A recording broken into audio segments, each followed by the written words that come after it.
مولاي صل وسلم دائما أبدا على حبيبك خير الخلق كلهم مولاي صل وسلم.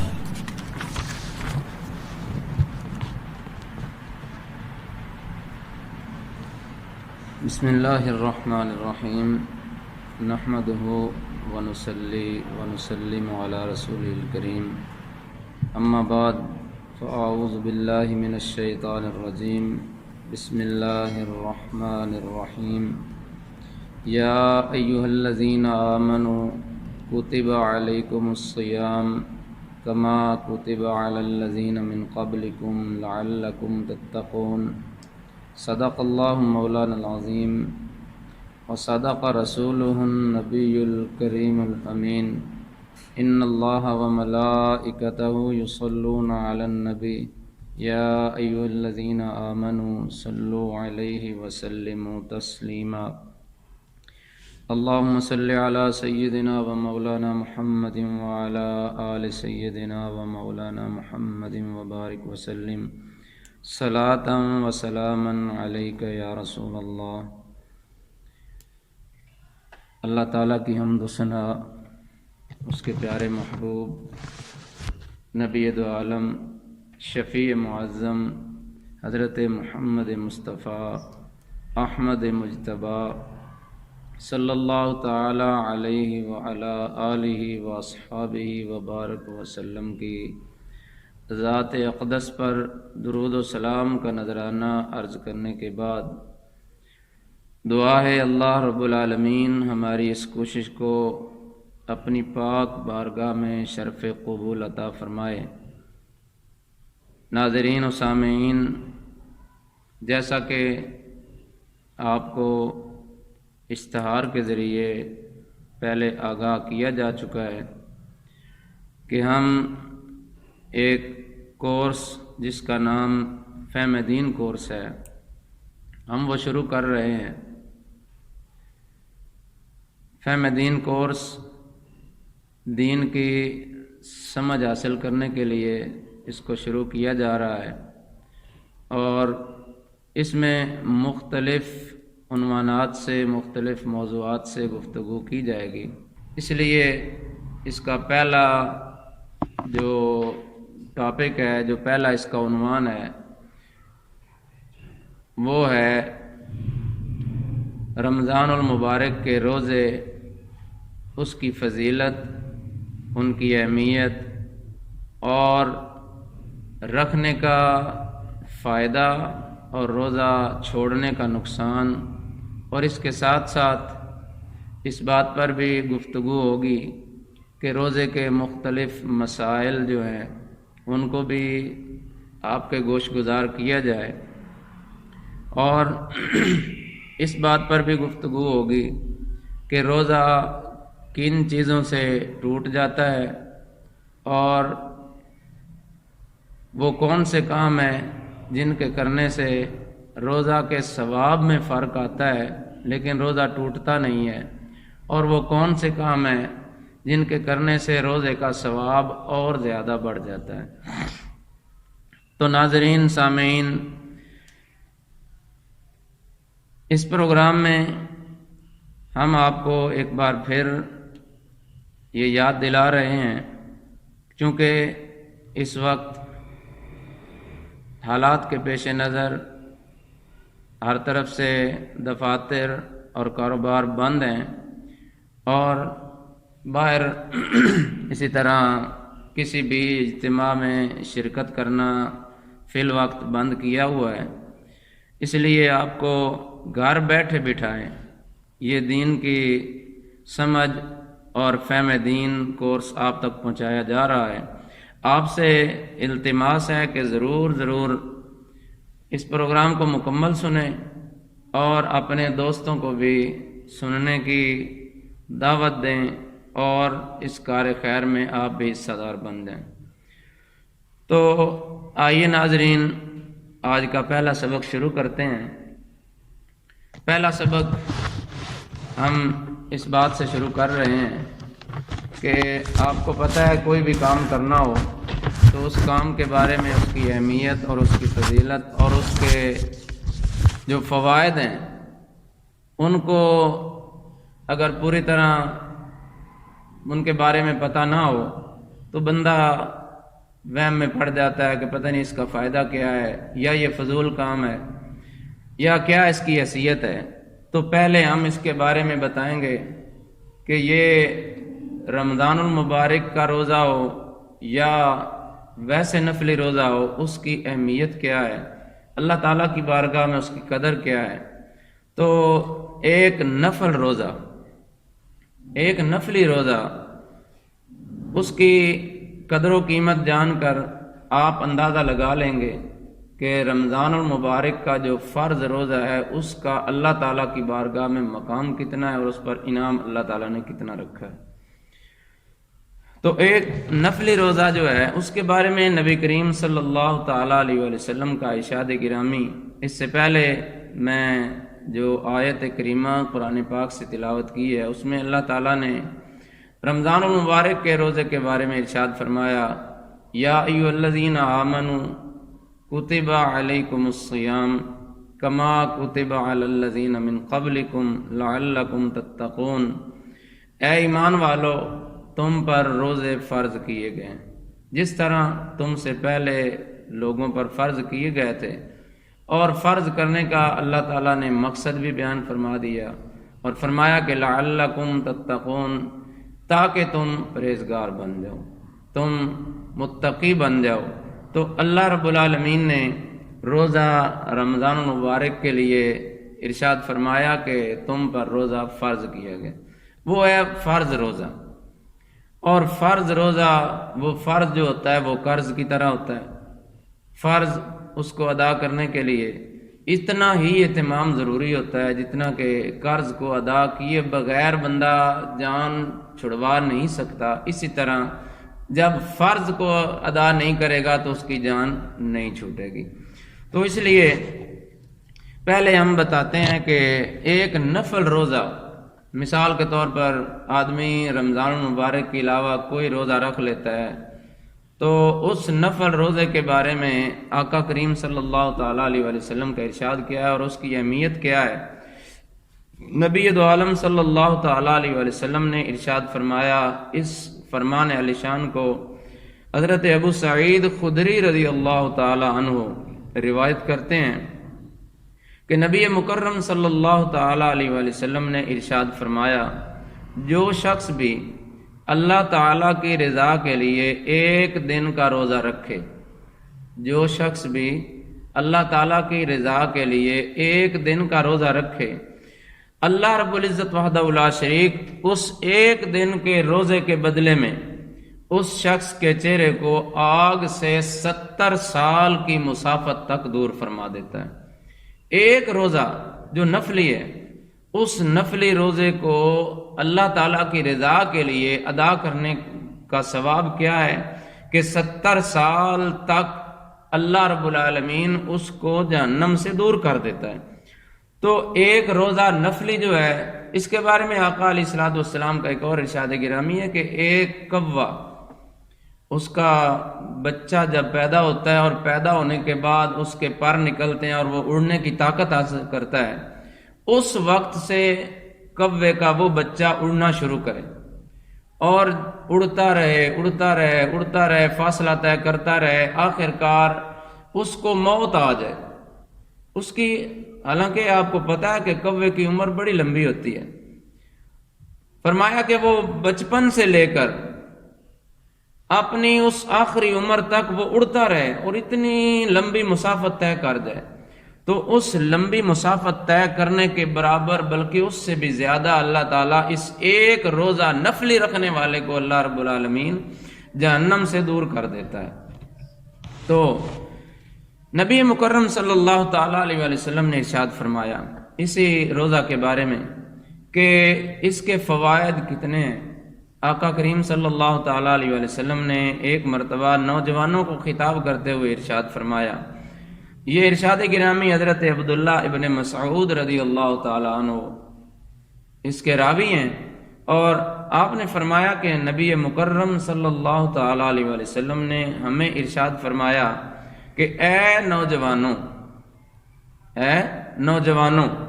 فرمایا تم میں سے جو عورتوں کے حقوق ادا کرنے کی طاقت رکھتا ہے تو وہ ضرور نکاح کرے۔ اے نوجوانوں، جو تم میں سے عورتوں کے حقوق ادا کرنے کی طاقت رکھتا ہے وہ ضرور نکاح کرے، کیونکہ یہ نگاہ کو جھکاتا اور شرمگاہ کی حفاظت کرتا ہے۔ نکاح سے فائدہ حاصل ہوتا ہے کہ وہ نگاہیں جو اللہ تعالیٰ نے ان میں حیا اور شرم رکھی ہے اس کے سبب یہ جھک جاتی ہیں، اور اللہ رب العزت وحدہ لا شریک اس نکاح کی برکت سے الہ العالمین اس کو جو اس کے اندر حیا اور شرم والی طاقت ہے، اللہ رب العالمین اس کو اور زیادہ کر دیتا ہے، اور نگاہیں اس کی جھک جاتی ہیں کیونکہ اس کے جذبات کی تکمیل ہو جاتی ہے۔ اور پھر آقا علیہ الصلوۃ والسلام نے ارشاد فرمایا کہ جو بندہ نکاح کی طاقت نہ رکھتا ہو، یعنی حقوق ادا کرنے کی طاقت نہ رکھتا ہو، اس کے پاس نان و نفقہ کے لیے وہ مال دولت موجود نہ ہو، اس کے لیے جو بیوی کے حقوق ہیں وہ پورے کرنے کی وہ طاقت نہ رکھتا ہو، تو فرمایا اس کے لیے ضروری ہے کہ وہ روزہ رکھے اور لگاتار روزے رکھتا رہے، کیونکہ بے شک یہ روزہ اس کے لیے ڈال ہے، یعنی شیطان کے حملوں سے اس کو بچانے کے لیے روزہ ایک ڈال ہے۔ تو آقا علیہ الصلوۃ والسلام کا ایک اور فرمان علی شان جو اسی طرح آقا علیہ الصلوۃ والسلام نے اس روزہ کے بارے میں ارشاد فرمایا، نبی کریم صلی اللہ تعالیٰ علیہ وآلہ وسلم نے ارشاد فرمایا کہ اس روایت کو پیش کرنے والے اور اس کو بیان کرنے والے حضرت ابو ہریرہ رضی اللہ تعالیٰ عنہ ہیں۔ آپ نے فرمایا کہ نبی مکرم صلی اللہ تعالیٰ علیہ وآلہ آلہ وصحبہ وبارک وسلم نے ارشاد فرمایا کہ ہر چیز کے لیے، ہر شے کے لیے زکوٰۃ ہوتی ہے، اور روزہ جسم کے لیے زکوٰۃ ہے۔ ہر شے کے لیے زکوٰۃ ہوتی ہے، یعنی اس کو پاک کرنے کی کوئی چیز ہوتی ہے، اور جو جسم کو پاک کرتی ہے وہ روزہ ہے۔ تو آقا دو عالم صلی اللہ تعالیٰ علیہ وآلہ وسلم نے ایک اور مقام پر ارشاد فرمایا، دیکھو کہ روزہ کے فضائل کتنے، اس کے فوائد کتنے، اس کا اللہ رب العالمین کے حبیب صلی اللہ تعالیٰ علیہ وآلہ وسلم کیا اس کے بارے میں کیا کیا فوائد بیان فرما رہے ہیں۔ فرمایا حضرت ابو عبیدہ رضی اللہ تعالیٰ عنہ، آپ اس روایت کے راوی ہیں، آپ نے فرمایا کہ آقا کریم صلی اللہ تعالیٰ علیہ وآلہ وسلم ارشاد فرماتے ہیں کہ نماز پڑھو نجات پا جاؤ گے، نماز پڑھو نجات پا جاؤ گے، اور فرمایا زکوٰۃ ادا کرو کامیابی اور فلاح حاصل کر لو گے، اور فرمایا روزے رکھو صحت اور تندرستی پاؤ گے، اور سفر کرو تمہیں غنیمت حاصل ہوگی، مال حاصل ہوگا، تمہاری روزی میں برکت ہوگی۔ تو اس حوالے سے جو یہ حدیث پاک بیان ہو رہی ہے، اس میں خصوصی طور پر جو ہمارے موضوع اور ٹاپک کے مطابق جو الفاظ ہیں وہ یہ ہیں کہ روزے رکھو اور صحت اور تندرستی پاؤ گے۔ تو آج اگرچہ لوگوں میں یہ وہم اور یہ خیال پیدا ہو چکا ہے کہ یار میں روزے رکھتا ہوں تو بیماری آ جاتی ہے، میرے سر میں درد ہوتی ہے، مجھے تکلیف ہو جاتی ہے، یہ ہوتا ہے وہ ہوتا ہے، یہ ہرگز نہیں ہے۔ نبی مکرم صلی اللہ تعالیٰ علیہ وآلہ وسلم کی ذات وہ ذات ہے کہ جس ذات کا خصوصی تعلق اور خصوصی شان یہ ہے کہ اللہ رب العزت وحدہ لا شریک کی مرضی کے مطابق ہی اس زبان سے جملہ نکلتا ہے، اللہ رب العالمین کی مرضی کے خلاف کوئی جملہ نہیں نکلتا، اور وہ جملہ ہی جو حق ہوتا ہے وہی اس زبان سے نکلتا ہے۔ تو اس حوالے سے آپ جان لیں گے، آپ کو پتہ چل جائے گا کہ نبی کریم صلی اللہ علیہ وآلہ وسلم فرما رہے ہیں کہ روزے رکھو تم صحت حاصل کر لو گے، تندرست ہو جاؤ گے، تمہیں شفا ہو جائے گی۔ تو ہمیں اس بات پر یقین رکھ کر رمضان مبارک کے روزوں کا اہتمام ضرور کرنا چاہیے۔ تو ایک اور روایت میں حضرت عبادہ بن صامت رضی اللہ تعالی عنہ اس روایت کے راوی ہیں، آپ فرماتے ہیں کہ رسول اللہ صلی اللہ تعالی علیہ وعلی آلہ وصحبہ وبارک وسلم نے ایک دن فرمایا جب کہ رمضان المبارک کا ماہ مبارک شروع ہو چکا تھا، فرمایا آقا کریم صلی اللہ تعالی علیہ وآلہ وسلم نے، نبی مکرم صلی اللہ تعالی علیہ وآلہ وسلم نے ارشاد فرمایا کہ لوگوں، تمہارے پاس برکتوں والا مہینہ آ گیا ہے، اس میں اللہ تعالیٰ تمہیں اپنی رحمت سے ڈھانپ لیتا ہے، رحمت نازل فرماتا ہے، گناہوں کو مٹاتا ہے اور دعائیں قبول فرماتا ہے۔ اس مہینہ میں اللہ تعالیٰ نیکی کی طرف تمہاری ایک دوسرے پر سبقت لے جانے کی عملی کوشش کو دیکھتا ہے اور تمہاری وجہ سے اپنے فرشتوں کے سامنے فخر فرماتا ہے، لہذا تم اپنے قلب و باطن سے، دل سے اللہ تعالیٰ کی بارگاہ میں نیکی پیش کرو، کیونکہ بدبخت ہے وہ شخص جو اس ماہ مبارک میں بھی اللہ تعالیٰ کی رحمت سے محروم رہا، اور جو اس ماہ مبارک میں اللہ تعالیٰ کی رحمت سے محروم کر دیا گیا وہ بہت بڑا بدبخت انسان ہے۔ تو اس روایت کو جو لیا ہے وہ الترغیب و ترہیب اور مجمع الزوائد سے لیا گیا ہے۔ تو حضرت ابو ہریرہ رضی اللہ تعالیٰ عنہ کا اس سے اگلا ارشاد گرامی جو نبی پاک صلی اللہ تعالیٰ علیہ وسلم کا ارشاد حضرت ابو ہریرہ رضی اللہ تعالیٰ عنہ نے روایت کیا ہے اور نقل فرمایا ہے، آقا علیہ الصلوۃ والسلام نے ارشاد فرمایا، تمہارے پاس ماہ رمضان المبارک آیا ہے، اللہ تعالیٰ نے تم پر اس کے روزے فرض کیے ہیں، اس میں جنت کے دروازے کھول دیے جاتے ہیں اور جہنم کے دروازے بند کر دیے جاتے ہیں اور سرکش شیاطین جکڑ دیے جاتے ہیں۔ اللہ تعالیٰ کی رضا حاصل کرنے اور عبادت کے لیے اس ماہ میں ایک ایسی رات ہے جو 1000 مہینوں سے افضل ہے، جو اس کے ثواب سے محروم کر دیا گیا وہ گویا ہر خیر سے ہی محروم کر دیا گیا۔ امام الانبیاء صلی اللہ تعالیٰ علیہ وآلہ وسلم کے اس فرمان علی شان میں ایک خاص بات جو آئی ہے وہ یہ ہے کہ شیاطین جکڑ دیے جاتے ہیں۔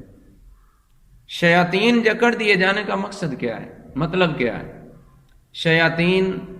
جکڑ دیے جاتے ہیں، شیطان چونکہ اس کا ہر وقت وہ اس بات پر تیار ہوتا ہے اور اس بات کی کوشش کرتا ہے کہ انسان کو نیکی کی طرف جانے نہ دیا جائے اور برائی ہی اس سے سرزد کروائی جائے، اور اللہ رب العالمین اپنے خاص فضل سے، اپنی خاص رحمت سے اس ماہ مبارک میں ایک تو اپنے بندوں کو یہ موقع دیتا ہے کہ تم نیکیاں کرو، اور دوسرا جو ان کا دشمن ہے، جو شیطان ہے، اس کو جکڑ کر ان کو آزاد کر دیا جاتا ہے کہ لوگوں شیطان کے جال میں اب تم نہیں ہو، اب تمہارے لیے راستے سارے صاف ہیں، تم اپنے لیے راستہ متعین کر کے اللہ رب العزت وحدہ لا شریک کے ساتھ اپنا رابطہ استوار کر لو اور اپنا رابطہ اس کے ساتھ مضبوط کر لو۔ تو شیاطین کو جکڑ دیا جاتا ہے۔ اس کی مثال میں ایک دینا چاہتا ہوں کہ شیاطین کو جکڑ دیے جانے کا ہمیں تجربہ کیسے ہو، اندازہ کیسے ہو کہ شیطان واقعی جکڑ دیے گئے؟ آپ اندازہ لگائیں، جب رمضان المبارک کا مہینہ آتا ہے، چاند نظر آنے کے فوراً بعد ہی اسی شام کو مسجد میں آپ رونق دیکھ لیں، مساجد میں آپ دیکھیں گے کہ پیر دھرنے کی، پیر رکھنے کی جگہ نہیں ہوتی، اور لوگ ایک دوسرے سے سبقت لیتے ہیں، آگے بڑھ بڑھ کر نماز کے لیے اور اہتمام کے ساتھ سحری اور افطاری یہ تمام معاملات کرتے ہیں۔ یہ کیوں کرتے ہیں؟ اور جتنا زیادہ ہو سکے خرچ کرتے ہیں۔ یہ کیوں کرتے ہیں؟ یہ اس لیے کرتے ہیں کہ پہلے تو شیطان نیکی کی راہ سے روکتا ہے، پہلے تو مسجد جانے نہیں دیتا، اور مسجد کے جب وقت ہوتا ہے نماز کا تو اس کے لیے وہ بہانے انسان سے بنواتا ہے، کبھی تیرے کپڑے نہیں صحیح، کبھی یہ ہے، کبھی وہ ہے، کبھی کوئی بہانہ، کبھی کسی کام کا بہانہ، اور جب کہ کہیں پیسہ لگانے کی باری آتی ہے تو شیطان وہ دل میں بات ڈال دیتا ہے کہ یار تو اتنے پیسے ادھر لگا رہا ہے، تو اگر یہ پیسے بچا لے تو تمہارا فائدہ ہو جائے گا۔ وہ پیسے اللہ تعالیٰ کے راستے میں یا بال بچوں پر خرچ کرنے میں وہ نہیں لگانے دیتا۔ جب رمضان المبارک کا مہینہ آتا ہے بندہ بڑھ چڑھ کر یہ خرچ بھی کرتا ہے اور اللہ تعالیٰ کی بارگاہ میں حاضری بھی دیتا ہے۔ یہی تو ہے کہ شیاطین جکڑ دیے گئے اور راستے اب صاف ہیں۔ اب انسان اس کا یہ اپنا نصیب ہے کہ وہ اس اللہ تعالیٰ کے خصوصی مہینے میں، اس برکتوں والے مہینے میں وہ نیکیوں کی طرف راغب ہوتا ہے یا اپنی پچھلی روش پر رہتا ہے جو شیطان کے ساتھ اس کی دوستی ہے، اسی دوستی میں رہتا ہے۔ امام الانبیاء صلی اللہ تعالیٰ علیہ وآلہ وسلم کے غلاموں، اللہ رب العالمین نے راستے سے ساری رکاوٹیں دور کر دیں، اور ایک روایت میں فرمایا گیا کہ اللہ رب العالمین اس ماہ مبارک میں جہنم کے دروازے بھی بند فرما دیتا ہے اور جنت کے دروازے کھول دیے جاتے ہیں۔ ایک روایت میں ہے کہ آسمانوں کے دروازے کھول دیے جاتے ہیں۔ اللہ رب العالمین کی رحمت عروج پر ہوتی ہے، اور امام الانبیاء صلی اللہ تعالیٰ علیہ وآلہ وسلم نے ارشاد فرمایا، ایک روایت جو کہ آقا کریم صلی اللہ تعالیٰ علیہ وآلہ وسلم نے اس ماہ مبارک کے ساتھ ایک خصوصی تحفہ جو عطا فرمایا، اس خصوصی تحفے میں اللہ رب العزت وحدہ لا شریک نے اس رمضان المبارک اور اس خاص تحفہ کو اکٹھا مصطفیٰ کریم علیہ الصلوۃ والسلام نے ذکر فرمایا، اور اللہ رب العزت وحدہ لا شریک کے اس تحفے کا، اس کے فوائد اور اس کے ذکر کو بیان فرمایا۔ آقا کریم صلی اللہ تعالیٰ علیہ وآلہ وسلم کا یہ ارشاد گرامی حضرت عبداللہ بن عمر بن عاص رضی اللہ تعالیٰ عنہ یہ روایت کرتے ہیں کہ رسول اللہ صلی اللہ تعالیٰ علیہ وآلہ وسلم نے ارشاد فرمایا، روزہ اور قرآن روز قیامت بندہ مومن کے لیے شفاعت کریں گے۔ قیامت کے دن روزہ اور قرآن اللہ تعالیٰ کا خصوصی انعام ہے جو اس امت پر ہوا۔ یہ تمام کتابوں کی ماں اور سردار کتاب ہے، جتنی بھی پہلے کتابیں آئیں ان سب کی یہ سردار کتاب ہے۔ کائنات میں اس کی مثل اور اس کے برابر کی، اس کے وزن کی کوئی اور کتاب نہیں۔ یہ کتاب قرآن مجید فرقان حمید، اس کا آپ اس بات سے اندازہ لگا سکتے ہیں کہ اس کا مقام کیا ہے۔ اللہ رب العزت وحدہ لا شریک نے پہلی کتابیں اتاری، ان کتابوں میں اللہ رب العالمین نے ان کی حفاظت کی ذمہ داری نہیں لی، لیکن اس کتاب جب قرآن مجید اتارا تو اس قرآن مجید کو اتارنے کے ساتھ اللہ رب العالمین نے ارشاد فرمایا کہ انا نحن نزلنا الذکر و انا لہ لحافظون، کہ بے شک ہم نے ہی اس قرآن کو اتارا ہے، اس ذکر کو اتارا ہے، اور ہم ہی اس کی حفاظت کرنے والے ہیں۔ امام الانبیاء صلی اللہ تعالیٰ علیہ وآلہ وسلم کے غلاموں، اللہ رب العالمین کے حبیب صلی اللہ تعالیٰ علیہ وآلہ وسلم نے ارشاد فرمایا، روزہ اور قرآن روز قیامت یعنی قیامت کے دن بندہ مومن کے لیے، ایمان والے کے لیے شفاعت کریں گے، اللہ تعالیٰ کی بارگاہ میں سفارش کریں گے، اور اللہ رب العزت وحدہ لا شریک کی بارگاہ میں یہ التجا کریں گے۔ روزہ عرض کرے گا، اے اللہ، دن کے وقت میں نے اس کو کھانے پینے اور شہوت سے روک کے رکھا، بس اس کے حق میں میری سفارش قبول فرما۔ اللہ رب العزت وحدہ لا شریک کی بارگاہ میں قرآن عرض کرے گا، اللہ تعالیٰ کی بارگاہ میں سفارش کرے گا، اور اللہ تعالیٰ سے قرآن مخاطب ہوگا، اور قرآن کہے گا کہ میں نے اسے رات کو نیند سے روکے رکھا۔ رب العالمین اس نے رات کو کھڑے ہو کر نماز تراویح میں مجھے سنا، مجھے پڑھا، اور اس نے راتوں کو جاگ جاگ کر میری تلاوت کی، اس نے دنوں کو تلاوت کی، راتوں کو تلاوت کی۔ خصوصی طور سے جو الفاظ آئے ہیں وہ یہ ہیں کہ قرآن کہے گا کہ میں نے اسے رات کو نیند سے روکے رکھا، پس اس کے حق میں میری سفارش قبول فرما۔ آپ صلی اللہ تعالیٰ علیہ وآلہ وسلم کا ارشاد گرامی ہے، آقا علیہ السلام نے ارشاد فرمایا، پس دونوں کی سفارش قبول کر لی جائے گی۔ تو امام الانبیاء صلی اللہ تعالیٰ علیہ وسلم نے ارشاد فرمایا، ایک اور حدیث پاک جس میں قرآن مجید اور رمضان المبارک کی راتوں میں قیام کرنا یعنی نماز تراویح ادا کرنا، اس کو بیان کیا گیا ہے۔ آقا علیہ الصلوۃ والسلام نے ارشاد فرمایا، حضرت نضر بن شیبان رضی اللہ تعالی عنہ آپ بیان کرتے ہیں کہ ان کی ملاقات حضرت ابو مسلمہ بن عبد الرحمن رضی اللہ تعالی عنہ، حضرت ابو سلمہ بن عبد الرحمن رضی اللہ تعالی عنہ سے ہوئی، ان سے ملاقات ہوئی تو ان سے کہا مجھے رمضان المبارک کی عمدہ ترین فضیلت بیان کیجیے۔ عمدہ ترین فضیلت کے بارے میں جب حضرت نضر بن شعبان رضی اللہ تعالیٰ عنہ نے حضرت ابو سلمہ بن عبد الرحمن سے پوچھا تو ساتھ ہی یہ بھی عرض کی کہ حضور جو آپ نے خود سنی ہو وہ مجھ سے بیان کیجیے۔ تو حضرت ابو سلمہ رضی اللہ تعالیٰ عنہ نے ارشاد فرمایا کہ مجھے عبد الرحمن بن عوف رضی اللہ تعالیٰ عنہ نے رسول اللہ صلی اللہ تعالیٰ علیہ وآلہ وسلم کی مبارک حدیث بیان کی کہ آپ صلی اللہ علیہ وآلہ وسلم نے رمضان المبارک کا ذکر فرمایا تو اسے سب مہینوں سے افضل قرار دیا، اور آپ صلی اللہ تعالیٰ علیہ وآلہ وسلم نے ارشاد فرمایا جو شخص رمضان المبارک میں ایمان کے ساتھ ثواب کی نیت سے قیام کرے گا تو وہ گناہوں سے اس طرح پاک ہوگا اور صاف ہوگا کہ جس طرح جب وہ جس دن پیدا ہوا تھا، جب وہ اس دنیا میں آیا تھا تو جس طرح وہ گناہوں سے اس دن پاک تھا، اسی طرح اللہ رب العالمین اس ماہ مبارک میں اللہ رب العالمین اس کو، جو بندہ اس میں عبادت کرتا ہے، اللہ تعالیٰ کے فرض کو ادا کرتا ہے، رات کو رمضان مبارک کی راتوں کو قرآن پاک کی تلاوت کرتا ہے، سنتا ہے، تراویح نماز تراویح ادا کرتا ہے، اللہ رب العالمین اس کو بھی اسی طرح گناہوں سے پاک فرما دے گا جس طرح وہ بچہ گناہوں سے پاک ہوتا ہے۔ تو سامعین محترم، ناظرین کرام، آج کی گفتگو اسی پر ہم